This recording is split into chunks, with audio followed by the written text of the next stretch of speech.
Just to make super, super sure that we're live, you all, if you hear us, just say hi, please. Then we'll know for sure that this is happening. I'll wait for that. There we go. Hi, okay. I'm super excited. My bio's in there. I'm Cree, but I'm here talking to Amelia Hruby, and I'm super excited, Amelia. It's been 50 feminist mantras for me for the past 6 days. It's been wonderful, but I want you guys to know who I'm talking to because she's wonderful. Amelia Hruby is a PhD writer and teacher. When she isn't recording her podcast, 50 Feminist States, she can be found taking underwear selfies on Instagram, snuggling with her cat Wilco or her partner JJ, or making plans for the fourth wave of feminism with Sister. Today, we have her talking about and celebrating her book, 50 Feminist Mantras. Please welcome Amelia Hruby. I'm so excited. Yay. Thanks so much, Cree. I'm so excited to be here in conversation with you tonight. And I just want to begin by saying a big thank you to Barbara's Bookstore for hosting us. This is my one live virtual event of my book tour, and I am honored that it's with the oldest independent bookstore in Chicago, a city that radicalized me and made me a feminist. And Thanks so much to Barbara's. And if you're tuned in, there's a button right here where you can use the code EVENT to get 10% off a copy of the book. So thanks, Barbara's, and thanks for the discount code. And hi, everybody. It's great to be here with you tonight. Perfect. Oh my gosh, Chicago radicalizing you. That's beautiful. Yeah. So just to start at the base of this book, the back says an illustrated journal for feminists looking to raise their consciousness and strengthen their well-being in a positive, inclusive, and radical way. So as I was going through it and I realized that you broke it into seasons, that was that hit me like while I'm doing research. I'm like, now I just have to go back and actually do it. But why did you choose to do that? Like, why seasons versus like days, you know?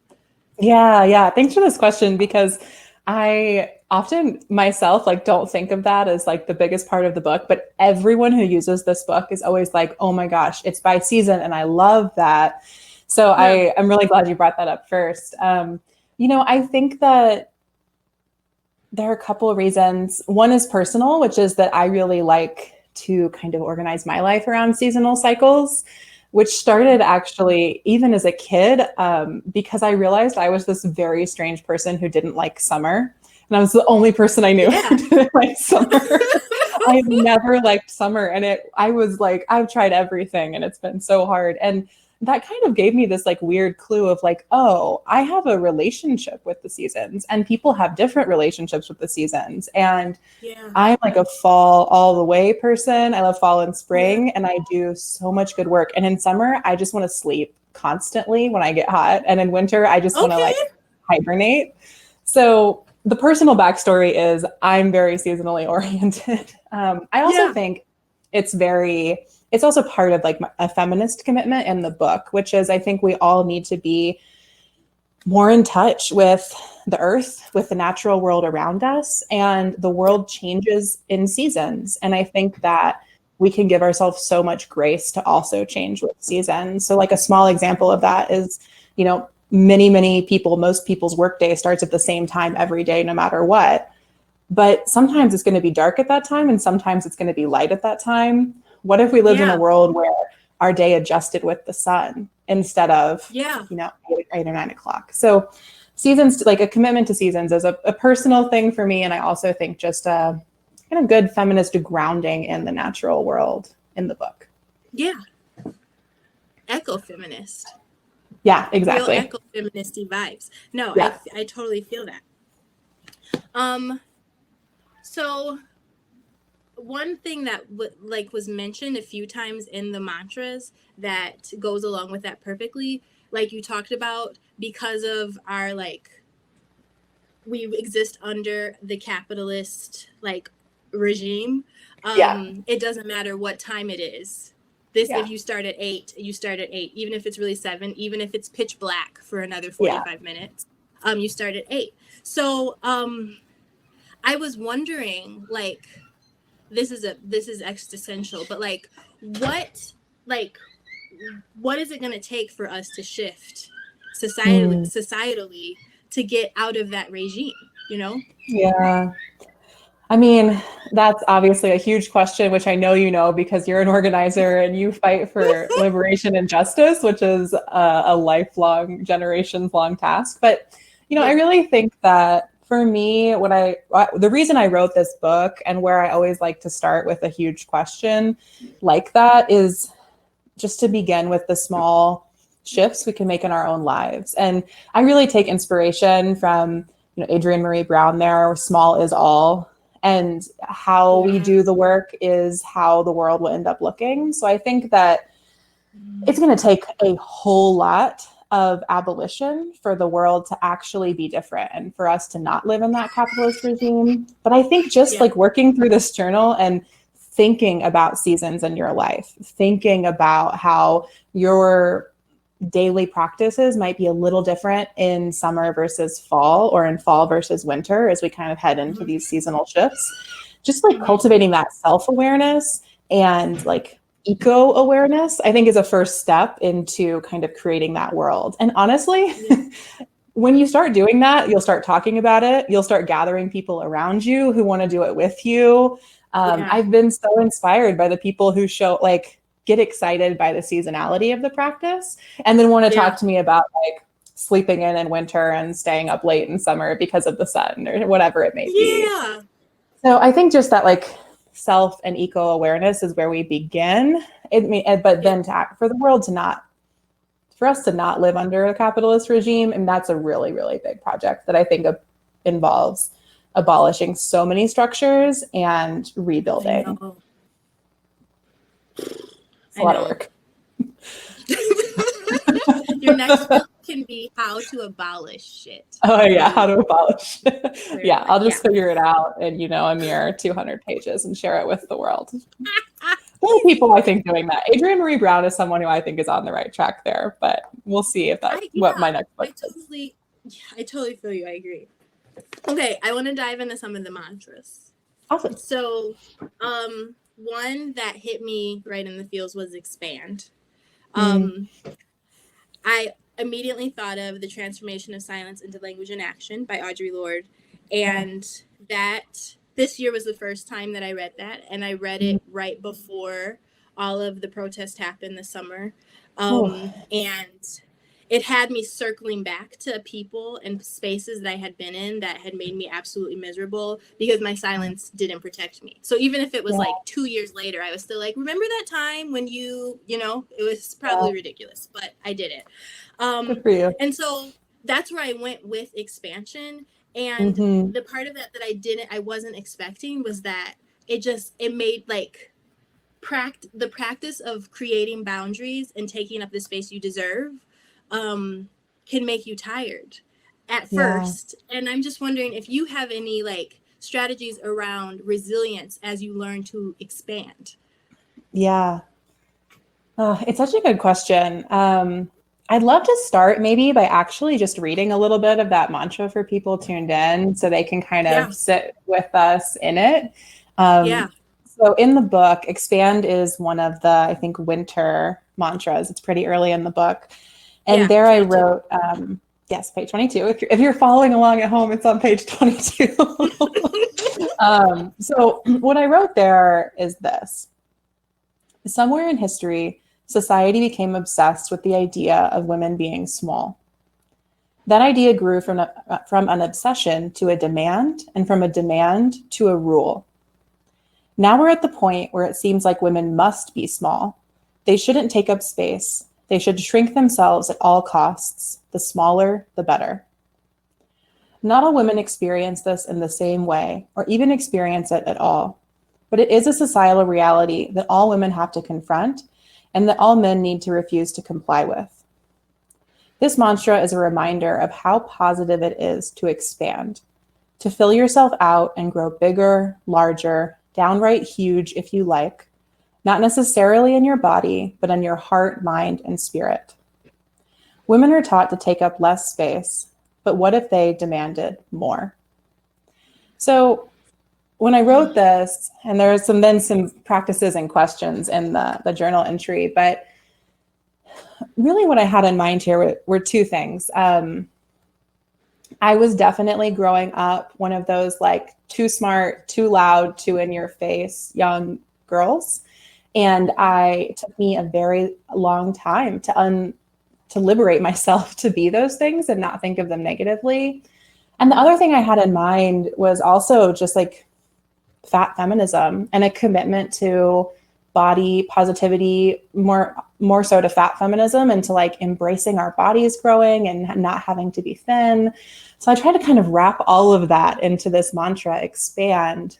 And I think what you're pointing to, Cree, so nicely is that the first step that this mantra guides you into is just like liberating yourself, letting yourself expand, like getting rid of that internalized misogyny that shuts you down before you even try or can. Mm-hmm. But once you can kind of release that, then you encounter the world. Then you encounter the people in the world who are going to shut you down and who are going to be in your face. You encounter the systems and structures that are oppressive. And especially if you exist at the margins in multiple aspects of your identity as a fat woman, as a Black woman, you're going to it's not simply saying I'm free to expand and then you can just expand and it's fine. I can expand and then I can go to a doctor and be told that I have a mole because I'm overweight, which is something that's happened to me. Like, you can, and as we've seen, you kind of brought this up in the context of the protests in June, so many Black women in the US saying like, we do our work to live our lives and take up space, but you hit the realities of organizing spaces that are deeply racist, of police violence, of so much pain. So kind of what I hear in your question is like, how do you navigate those two things? And how do you have the resilience to keep expanding even in the face of so much like that's trying to shut you down? Mm-hmm. And how do you keep transforming your silence into action, as Audre Lorde puts it? How do you keep acting? How do you not let the world silence you? And, I think since you brought up Audre Lorde, like she's someone I would go to for wisdom and how to answer this question, which is just that you do it through self-care and through deep connections with other people who see you in all of your facets and all of your differences and see that as positive and nurturing. So I think that it's like, and this is maybe an insight from someone like Bell Hooks, but like you build that resilience through love, and it's a love for yourself and it's a love for the people around you. And it's a love for the vision of the world you want to live in. And that love can it will carry you through even when you get shut down or shut up, if we're talking about silencing. At least that's what I hold on to when it gets real hard. Love. And it feels so like, as I'm learning that, like that I'm feeling like the secret sauce really is rooted in like empathy and love. It just feels like it feels corny, but it's actually the truth. I feel that so much. And whenever I'm like, it's so corny to say love is the answer, what I remind myself is that it is only our like patriarchal, white supremacist, capitalist, imperialist world that told me love was corny. Like that's a message I received and I have to reject and like commit to not like saccharine romantic movie Valentine's Day love. Commit to like deep, powerful, heartbreaking, conflict absorbing love. That's like I have to like go back to that. That was a sermon, Amelia. You're also a preacher, in case you didn't know. I appreciate it. Future career path, perhaps. Absolutely, that'd be great. Okay, another mantra that I loved is grow soft. Like we're talking about empathy and love and how it's not corny. But it made me think of when I was reading all of these and how wonderful they are and how they resonated with me so deeply. you as a whole human, not just as the author of this book, which Mhm. one is hardest for you to embrace? Because these are all beautiful and they all make sense, but it would almost be impossible for anybody to walk in all of them all the time, you know? Yes. Yes, exactly. Something I say often, and that I've learned from a very good friend of mine, Taylor Elise Morrison, is we kind of learned this together. It's like the lessons that you are best suited to teach come from the struggles that you face over and over again. And like the Yep. things that you're constantly overcoming are the ones you can actually share, Yeah. share with others and teach others how to move through. So for me, it's all the mantras that are about slowing down. So grow soft is definitely one of those. I was just looking at the index of the book set to remind Yeah. myself, like, grow soft, stay seasonal, trust the process, sit in the mess, rest together. Like the mantras that are about slowing down and trusting that things will come and happen for you are always hardest for me. I think I always attribute this to my astrology, which is, if you like astrology, makes perfect sense. And if you don't, may seem like a cop out. But I'm an Aries sun, Capricorn rising. And Oh Capricorns yeah. are like the Capricorn. work Yep. ethic. Like I am a goat. I will work so hard. I think that I can get anything if I work hard enough. Yeah. And, you know, it's why I was able to finish my PhD, finish this book, move states, adopt dogs, like all of this in the same calendar year during a global pandemic. And like, there's my Capricornness serves me well sometimes, makes me a very Yeah. like high achieving person. But what it also does that is really I have to overcome all the time is I it sells me the myth that I only deserve good things if I work hard enough for them. And that's not true. I deserve healthcare and comfort and Yeah. friendship and happiness. I'm worthy of all of those things just by sake of being a human who lives and loves in the world. Yeah. And the reason that the slowing down and receiving mantras are so hard for me is because I just think that like if I work harder, I'll get it. And if I didn't get it, it's because I didn't work hard enough. And so my boss and mentor, Jennifer Armbrust's sister, she always talks a lot about the myth of meritocracy. And that's one of like the things we work on in feminist business school, which I help lead. And I'm always rejecting that myth. The myth being, if you work hard enough, if you're just good enough, you'll get more. And I want all of us to have more. I want like anyone who reads this book to walk away feeling like there's an abundance of everything and we can cultivate it and share it and redistribute it. Yeah. And so, yeah, I think Grow Soft would actually be one that I would pick that's challenging for me too. Like, how do you grow softer? Sometimes I use the mantra grow slow. How do you grow slower? How do you receive goodness instead of trying to earn goodness? I think is what I'm trying to get at. That's a lesson I'm just trying to learn over and over. I love that. How do you receive goodness instead of earn it?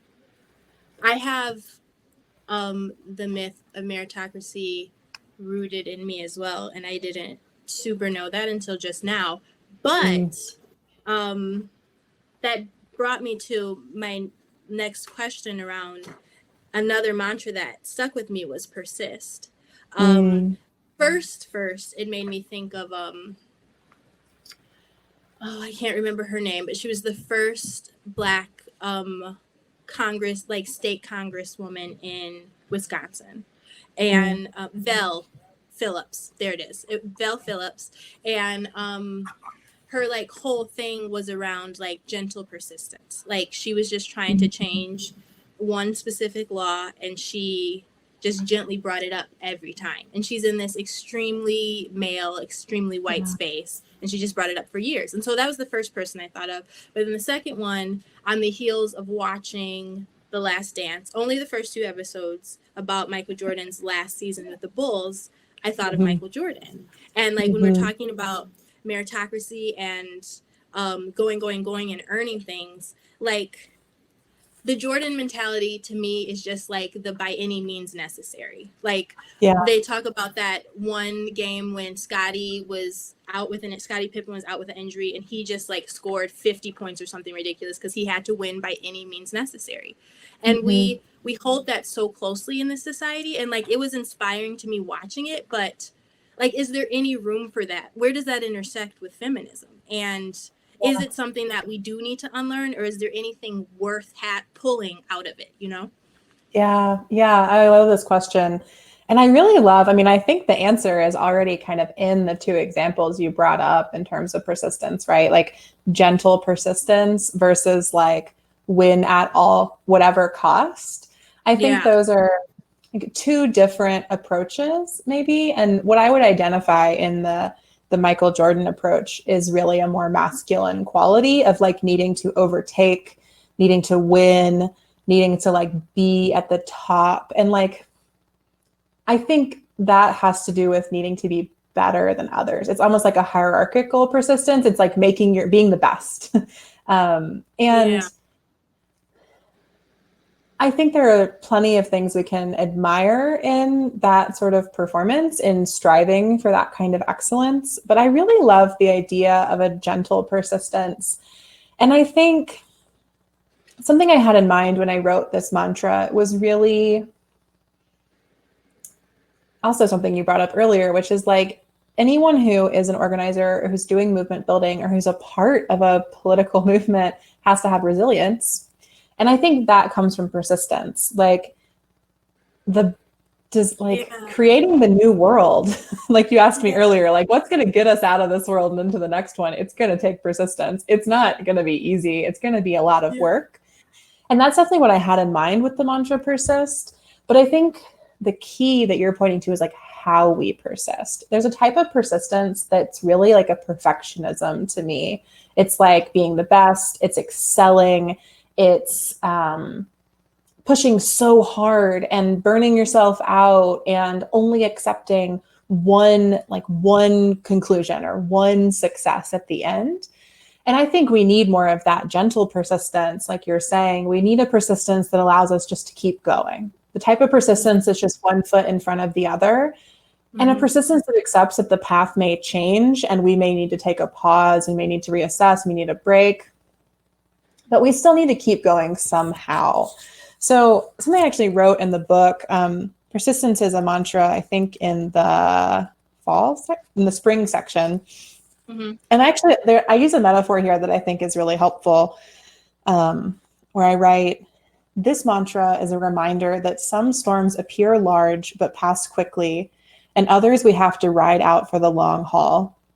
Either way, we'll never know what type of storm we're in unless we persist through it, and we can't see the rainbow until we're on the other side.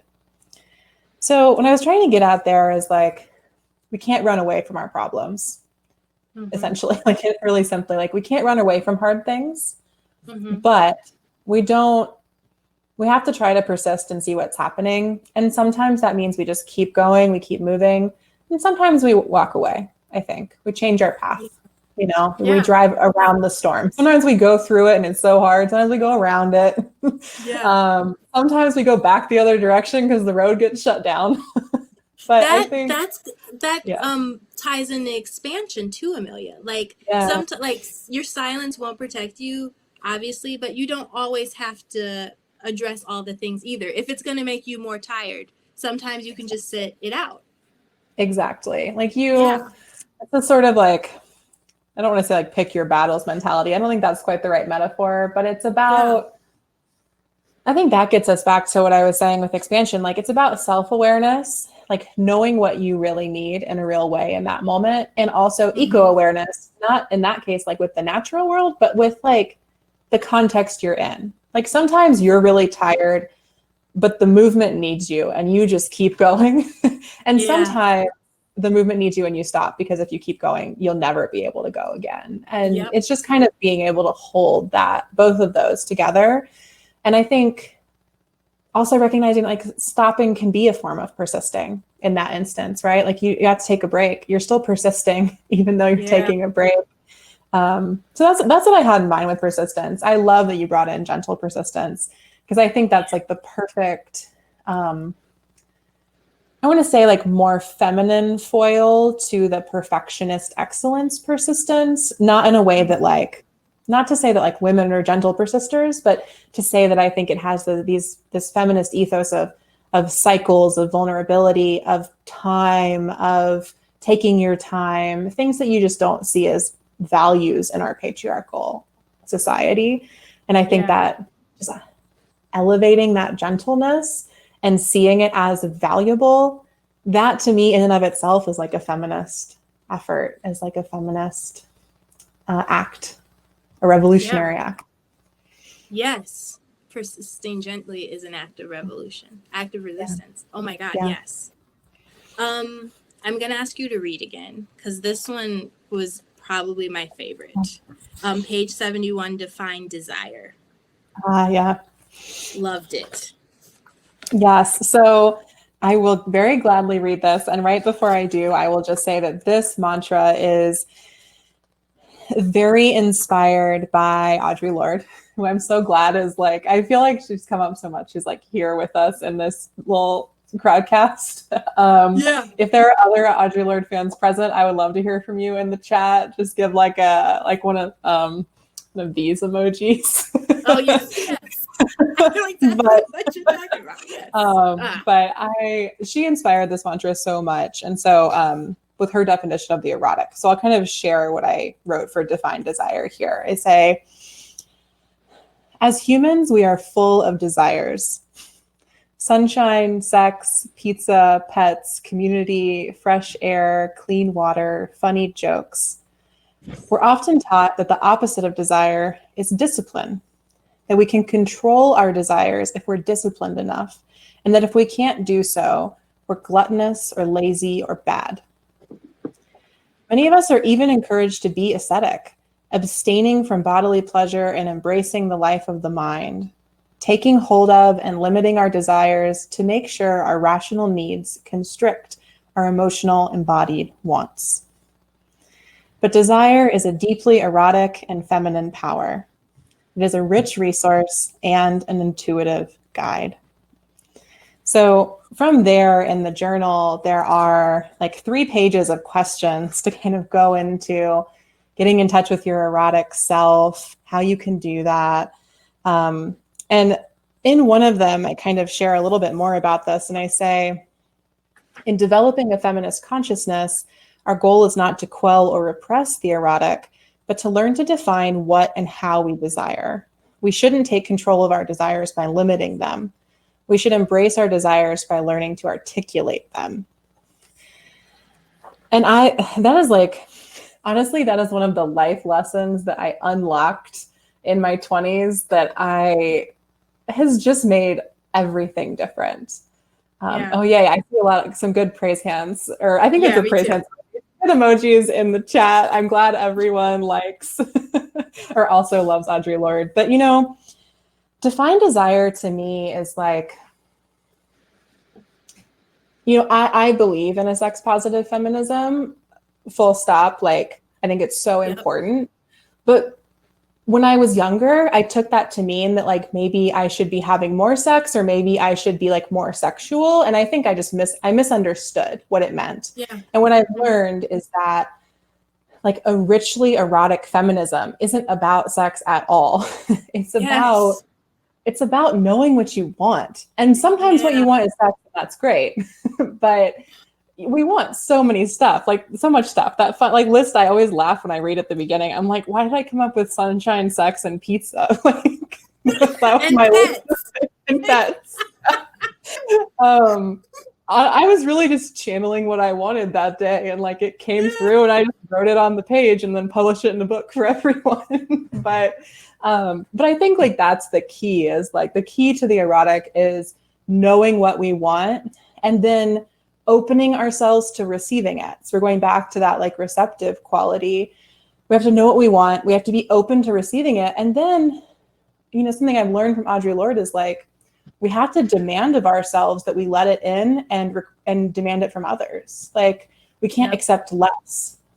And refusing to accept less, refusing to be silent will change the world. I think it's one of the big lessons she says. Like, once everyone stops accepting the like menial things that patriarchal society offers us, then we're forced into movement building. Like, we can't, once you feel how impoverished the life you're being offered is, it's like you have to work for a better one. You don't have a choice. It's not like oh, maybe I'll join in because I hear some other people need stuff. It's like no, It's like, I need this to be alive.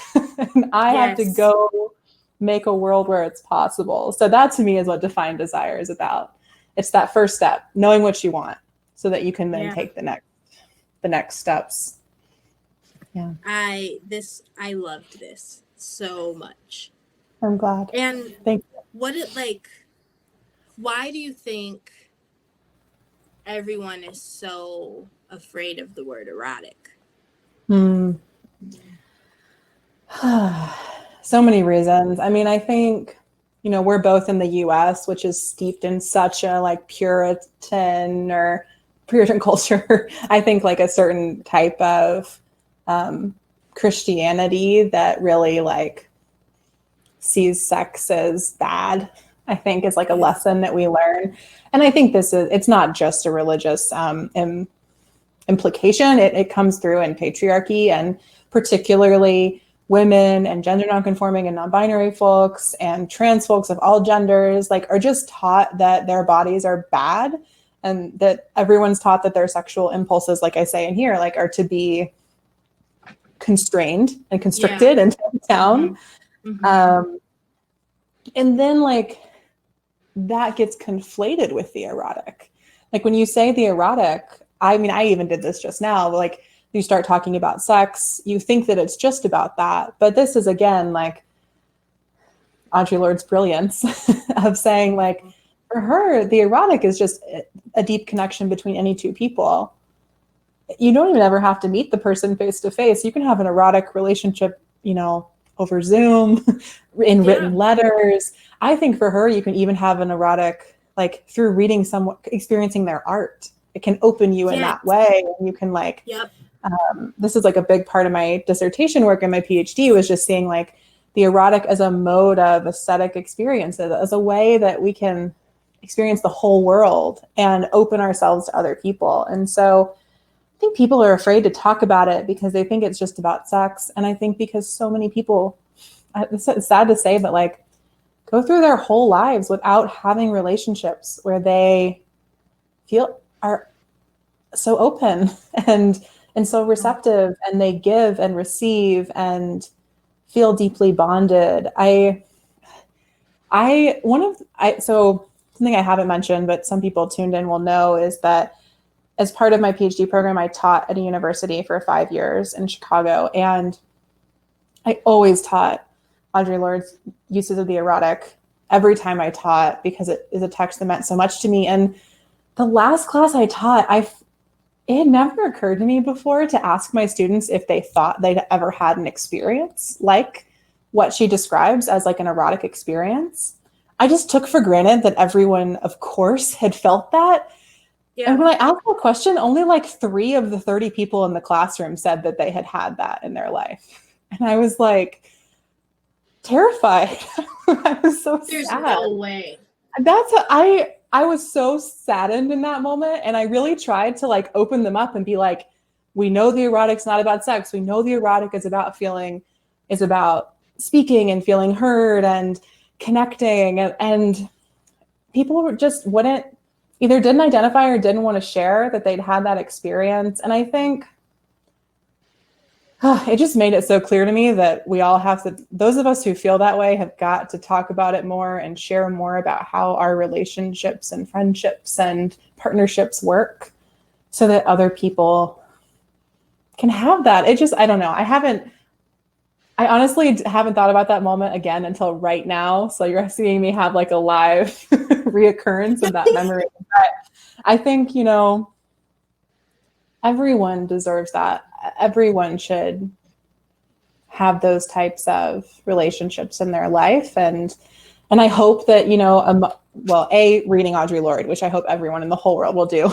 And then B, a mantra like define desire, and working through the questions with that mantra specifically, I think would help anyone start to figure out, like, what do I really want? And how can I start to open myself to that in life? And how can I start to demand it from myself and others? Yeah. To your memory about your class, I realized, like, I grew up in a very like musical house, and like my mom loves Prince, and my dad, I guess, like as a child, like I just distinctly remember just the Temptations, to death, to death, to death. And I was listening to them today, and like when my parents would be listening to music, like in the house, they would be listening with their whole being, like especially if like she thought she was in the house alone. And like that's, I don't know if it was nature or nurture. So after reading Audre Lorde, I realized that's how I experience the music that I love. Like it's an erotic experience, regardless of the song that I'm to. And so when if I've ever like been somewhere, or I realize that I'm around people who have never just let art take them, I just fear all the time, Amelia, that people are going to live their whole life constrained, and then they're going to look up and like not even going to be able to move anymore. Like you're not even, like now your body doesn't even move how it used to. And you didn't do it because what? You were scared? I don't know. Yeah. Oh, that resonates so much with me. And I have that fear too. I mean, it's something that how do I want to say this? I think, I've always connected with art in that way. And art was one of the things that taught me that I wanted more and could have more and could create more and could build a whole world that held all of that more. And so I share with you that, like, I always think art is something that unlocks that desire for people. And I think that something I reflected on a lot this year specifically, and watching so many, just to be blunt, like upper middle class white people start to get on board with the revolution. I spend some of my time being like, well, you can learn that you should care about this, but until that thing in your body like needs it and has to fight for it, like you have to get that. That has to happen. Otherwise, like I honestly think that like people will just do harm to each other and to the work. And so I don't know. I mean, that's a huge task, but it's something I really I really want from this book is I like know it to be true and deeply believe that if you work through this whole book, if you do one mantra a week, if you sit with them, if you spend a year on this, like you will unlock that truth in yourself. That's the whole purpose, is to like get the knowledge you need, and then the practice you have to integrate it into your body. And once you've done that, then I think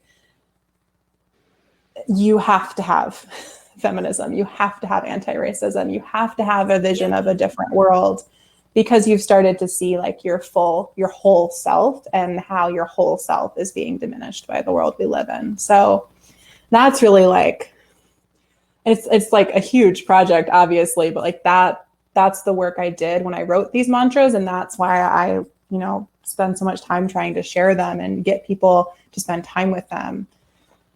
It's practice, lifelong practice. Forever and ever. Yeah. Okay. I'm backing away from the book now because now I just want to talk about you. And you have, I mean, at least dedicated your adult life, because you just defended a dissertation, to feminism, which is an act of resistance. And so, like, as you said, I'm an organizer, and the question that we're always working backwards from is what would have to happen for us to not exist? Like, we're doing this job, but how can we put ourselves out of a job? So what would the world have to look like for you not even having to do this for people, Yeah. you know? Yeah, this is such a good question. And I want to answer it maybe like in two ways. Like the academic in me is like sees a number of different pathways forward. I think something that's really interesting about feminism is that it's so multifaceted and like it to the point where like the word feminism doesn't mean one coherent thing, because it means a lot of different things depending on who you're talking to. Whether you're talking about like intersectional feminism, which is like a really robust theoretical and praxis, like theory and praxis, coming out of Black feminist thought. Whether you're talking about like a colloquial sense of white feminism, which is often code for like liberal feminism, or like combined with lifestyle feminism. Whether you're talking about like lifestyle, you know, feminism. and then feminism gets like, in my opinion, co-opted by TERFs who just want to be trans exclusionary. And so I think that the first thing I think about when I hear this question is like, what would it take for me to be out of a job? What would it take for feminism to not be necessary? It's a big question because it depends on what feminism we're talking about. And I think there are kind of two paths forward I see with like as an academic within feminism. And one is like a post-gender world. I think there are a lot of feminists who want a world where like gender isn't relevant, where like it's not a primary organizing category of our lives, and therefore something like patriarchy doesn't like we can't have a patriarchy because our lives aren't organized by gender. I think that's one path forward, and I see some really cool people working on like gender abolition in a trans inclusive and exciting way. And then I think another path forward is actually that I like enjoy it and a lot of my work falls into, and I think this book works toward is kind of is an elevation of the feminine and queer in response to the masculine, like a resistance of masculinity and patriarchal masculinity, I should say, a patriarchal idea of masculinity. Resisting that by elevating different values that can come through like femme and queer experience. And that's like, I want to live in a world where like gender is like lush and expansive and whatever you want it to be. One of my favorite Twitter accounts is called like My Gender Today. And every day it's like, recently it was like, my gender today is tired. My gender today is a bowl of cereal. My gender today is like, I love that. Yeah, it's just such an expansive idea of like gender is an identity category that can be filled with any descriptor, and those descriptors can be like like super feminine and or they can be super like not gendered in our traditional sense at all, and that's what I think it would take for me to be out of a job, would be for like gender to be such an expansive category that we all feel liberated and supported in whatever gender identification we may, like in the fluidity of our gender identification. For that to be the case, we have to abolish patriarchy. We have to abolish white supremacy, which hugely enforces gender norms. We have to abolish colonialism and imperialism. One of the primary modes of colonial, like enforcing a gender binary, is one of the ways in which colonizers took over spaces, peoples, and lands. So like it's deeply intertwined. Same with racism. We have to eliminate racism because racism also promotes a gender binary that's incredibly restrictive, and in many cases is like you can't, I always think of like, there's no like chicken egg scenario with racism and sexism. Like there's not one that came first. Yeah. All of these come together. So like, it's not just that I can say we have to have an expansive sense of gender for me to be out of a job, because we also have to have an expansive sense of all of these identity categories and value our differences in them. Affirm, uphold, and value the differences as beautiful. I mean, yeah, I think I got a little lost in that answer, but it's a big one. Yeah. Thanks. I love your answer so much. I appreciate your questions, so that helps. I can say I went to school for organizing. And so all of my gender politics has been like a non-traditional education. Yeah. And I just can't overstate how everybody's got to get on it. Like you have to know what's going on, and you have to, I think that's one of my favorite things about social media is you can put yourself in a space, you can follow someone like the Twitter account that you mentioned and learn all types of things, and you never have to center yourself. You never have to say anything. You can just be learning and not take any labor away from the teacher, who is oftentimes practicing their vulnerability and their softness by showing us their truth. So yes, I urge everyone to do that. Yes, I agree so much. Something I used to always tell my students before you move on just briefly is like, I was always telling them to just like, social media does this in some ways, but before, Instagram or TikTok were like the biggest things, I would just tell people like, seek out art from artists who live in bodies and lives that you never see or hear from or experience. Like, artists put their work out there so that people can experience and see it.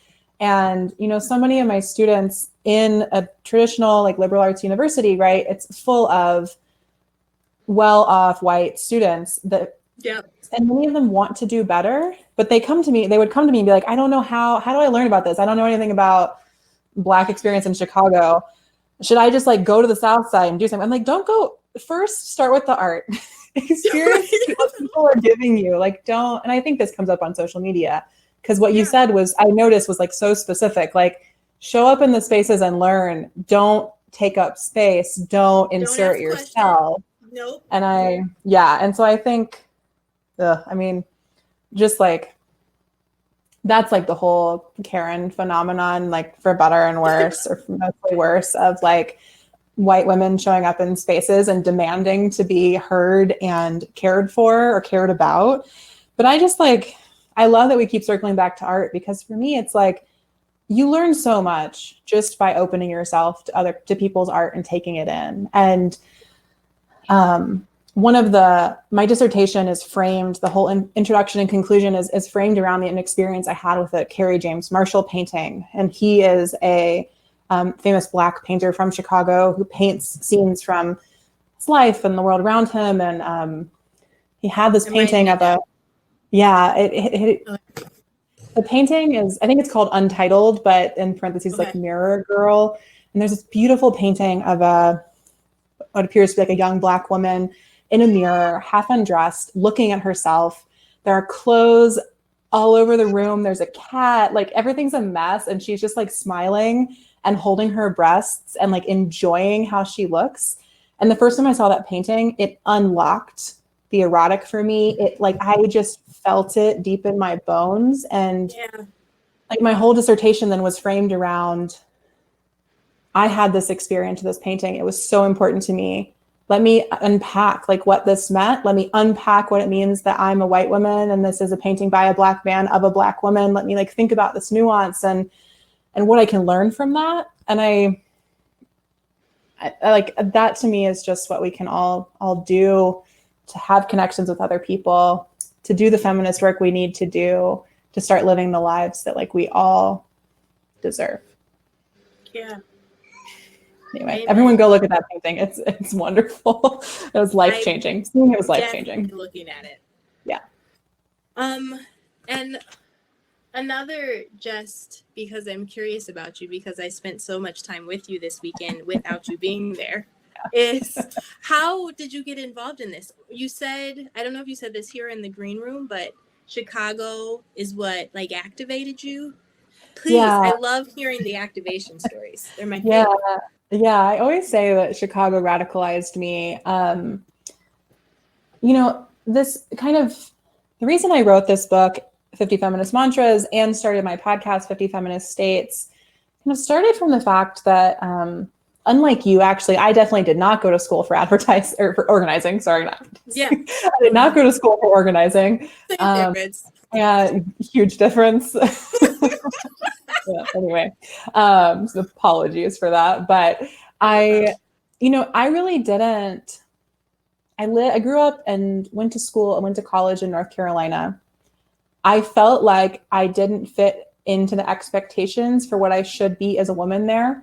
And I had a lot of trouble dating and asserting I was too assertive. I would always assert myself and it would always go horribly wrong. And I really struggled with that. Yeah. I thought it was just like a personal failing of mine.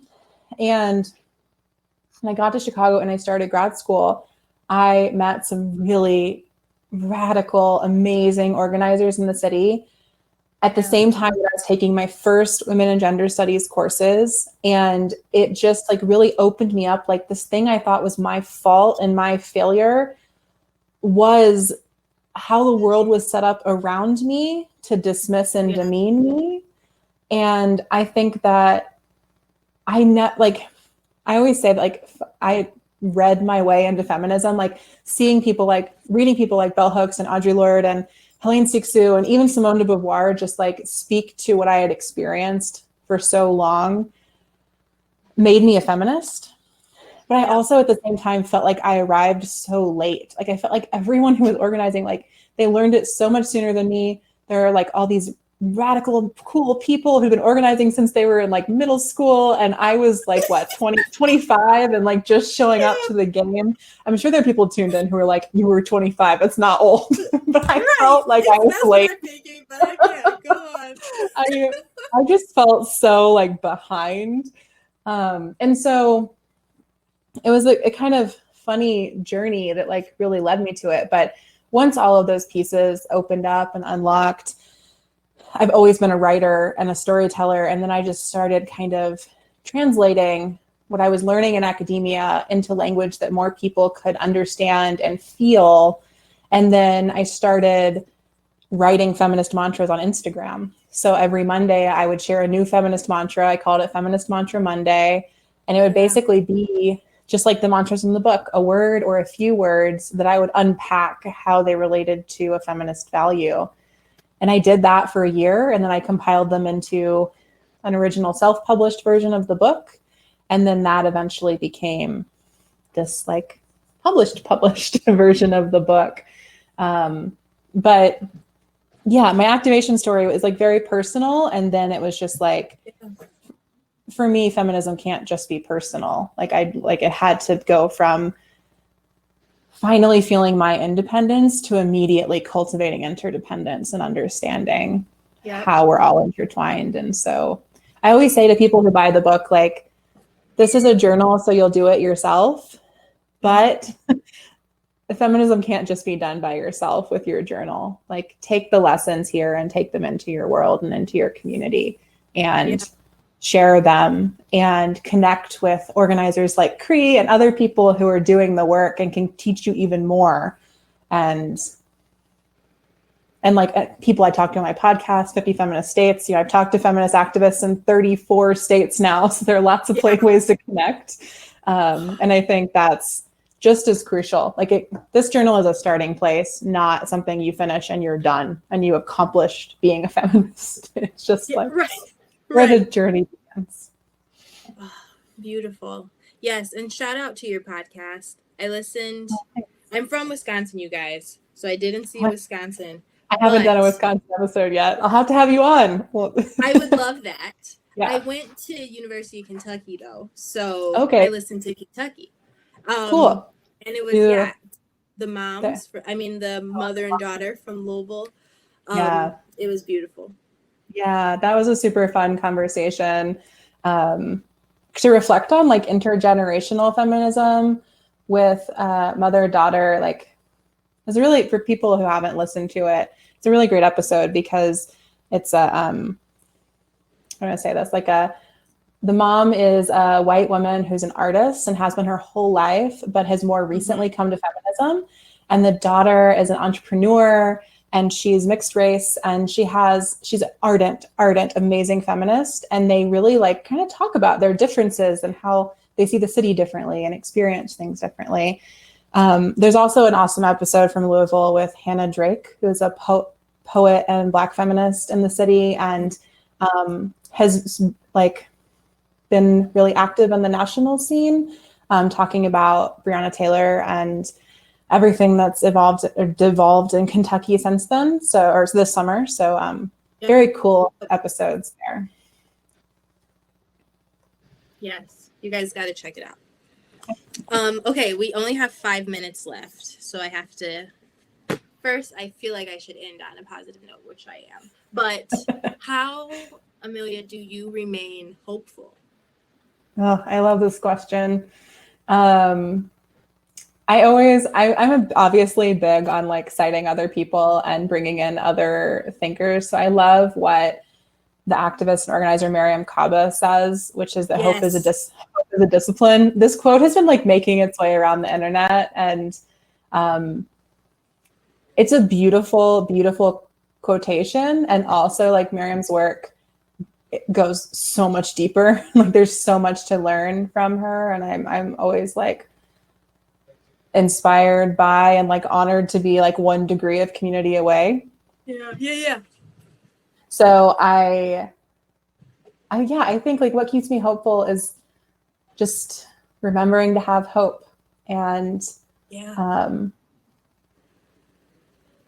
dreaming. I mean, I just like to stay connected to the vision and to my vision, not my vision, to the shared vision of all the feminist thinkers that I'm in conversation with. And when that doesn't work, I go play with my cat and I take a bath, or I like eat some nourishing food. And I just like take care of myself and remember that I'll have hope again in the morning. I think it's super corny to say, but I feel hopeful every morning. Like it's the seasonality, like when the sun comes up, I get that sliver of hope. And if I can hold on to that for the whole day, it's been a good day.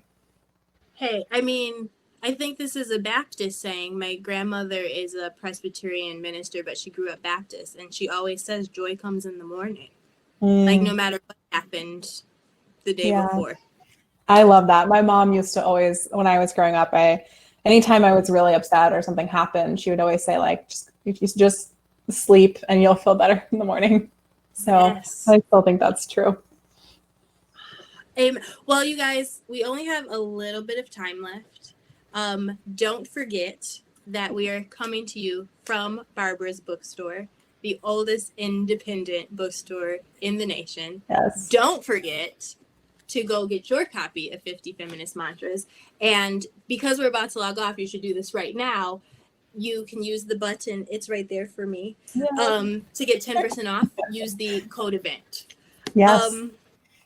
Amelia, thank you so much for this. This filled me up. Thank you so much, Cree. Learning about you and this conversation it's been getting me through. I really appreciate it. I'm so glad we're connected.